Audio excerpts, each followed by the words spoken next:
Hello বন্ধুরা, দেখেন আমরা কোথায় আসছি। পাহাড়ে। এটা হচ্ছে জুম জুম পাহাড়ি জুমের চাষে। এই যে এগুলো পাহাড়ের মধ্যে হয় জুম চাষ, মুইক্কা বলে, এটা পাহাড়ি ভাষায় মুইক্কা বলে।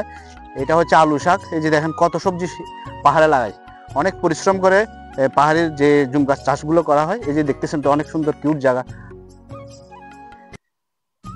পাহাড়ি জুমের এলাকা অনেক কিউট হয়। এটা তো দেখতেছেন আপনারা, অনেক বাগান করছে এখানে, পাহাড়ে জুম চাষ করছে। এটা এখানে জুম চাষ করা হয়, অনেক শাক সবজি এবং বিভিন্ন ধরনের তরি তরকারি লাগানো হয়েছে। যে এখানে এখানে দেখেন, এগুলো হচ্ছে প্রাকৃতিক।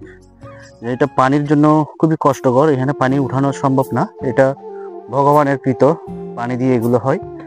অনেক অনেক অনেক উপরে কিন্তু এটা।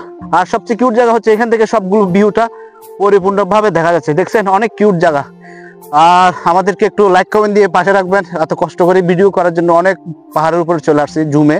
আসল কথা হচ্ছে আপনাদের লাইক কমেন্ট প্রয়োজন আছে। হিংসা না করে আমাদেরকে একটু লাইক কমেন্ট করবেন বন্ধুরা।